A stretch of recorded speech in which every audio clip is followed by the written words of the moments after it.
अगली वीडियो हम लोग फिर एक सवाल देखेंगे। क्वेश्चन है आपके पास, कह रहा है कि निम्नलिखित रैखिक समीकरण को प्रतिस्थापन या विलोपन विधि से हल कीजिए। जब भी इस तरह का क्वेश्चन देता है तो अब जब समीकरण को हम हल करते हैं तो प्रयास ये करते हैं कि विलोपन विधि से ही हल करें, क्योंकि हमारी जो प्रैक्टिस होती है वो विलोपन विधि में ही होती है और विलोपन विधि से हम आसानी से प्रश्न को हल कर लेते हैं। तो अब इस सवाल को हम विलोपन विधि से हल करेंगे। जब इसको विलोपन विधि से हल करेंगे तो सवाल है आपके पास x प्लस वाई बटे एक्स वाई इक्वल टू 2 और दूसरा समीकरण है आपका x माइनस वाई बटे एक्स वाई इक्वल टू 6। सबसे पहले इस समीकरण को थोड़ा सा इसके फॉर्म को चेंज करेंगे। अब इसके फॉर्म को चेंज कैसे करेंगे, तो जब x y एक साथ आएगा इसका मतलब आप उस समीकरण को हल नहीं कर पाएंगे, क्योंकि विलोपन विधि से अगर आपको करना है तो कहीं ना कहीं x और y वाला जो पद होना चाहिए वो सेपरेट होना चाहिए। अगर x और y वाला पद सेपरेट है तब जाकर के आप उसको एलिमिनेट कर सकते हैं। तो यहाँ पे x और y वाला पद जो है वो एक साथ आएगा, तो x y एक साथ न आए इसके लिए हम क्या करेंगे, इसको लिख सकते हैं इस समीकरण को x बटे एक्स वाई प्लस y बटे एक्स वाई और इक्वल टू हो जाएगा आपका 2।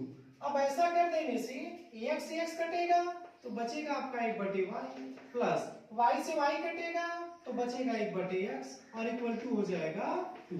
ये हो गया आपका इक्वेशन नंबर 1, यानी कि x और y को आपने सेपरेट कर लिया, अलग अलग कर लिया। सेम टू सेम इस सवाल के लिए भी वैसे ही करेंगे। इसको भी लिख सकते हैं x बटे एक्स वाई और माइनस वाई बटे एक्स वाई और इक्वल टू हो जाएगा आपका 6।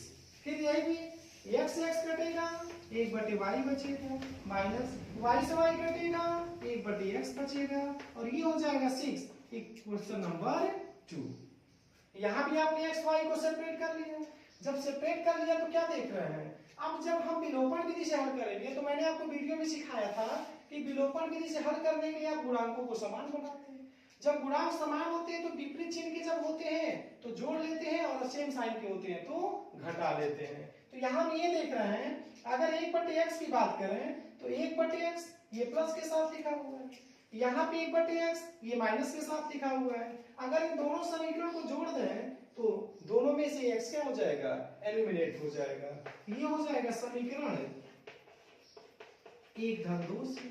तो जब 1 में 2 को जोड़ेंगे तो 1 बटे एक्स प्लस के साथ 1 बटे एक्स माइनस के साथ कट जाएगा और 1 बटे वाई में आपका धन हो जाएगा 1 बटे वाई और जब इधर जोड़ेंगे राइट हैंड साइड में तो 2 धन हो जाएगा आपका 6, 2 प्लस 6 हो जाएगा।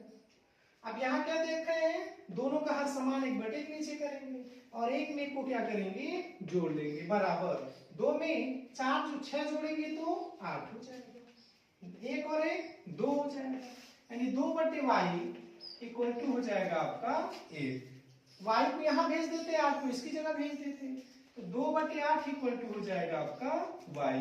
अब ये 2 से 8 आपका कट जाएगा 1 बटे 4 बार में, तो 1 बटे 4 बराबर हो जाएगा वाई। तो y का मान आ गया आपका 1 बटे 4। जब y का मान 1 बटे 4 आ गया तो इस मान को आप दोनों में से किसी भी समीकरण में रख सकते हैं, आप स्वतंत्र हैं। तो हम क्या करें, समीकरण 1 में रख देते हैं। तो समीकरण 1 से तो समीकरण 1 में y का मान रखने पर तो जब रखेंगे तो यहां से हो जाएगा 1 बटे वाई, तो 1 बटे वाई जो है 1 बटे वाई और वाई का मान आपने निकाला 1/4 प्लस हो जाएगा 1 बटे एक्स और इक्वल टू हो जाएगा आपका 2। ये 4 ऊपर चला जाएगा तो 4 प्लस 1/x इक्वल टू हो जाएगा आपका 2। इस 4 को उधर सब्ट्रैक्ट कर देते हैं तो 1/x इक्वल टू हो जाएगा 2 माइनस 4। 2 में से जब हम 4 घटाएंगे तो -2 हो जाएगा। अब x को यहाँ -2 की जगह कर देते हैं, -2 को x की जगह कर देते हैं, यानी -1 बटे हो जाएगा 2 इक्वल टू हो जाएगा x। यानी इस तरह से x की वैल्यू होगी इस समीकरण के लिए -1 बटे 2 और y की वैल्यू होगी 1 बटे 4।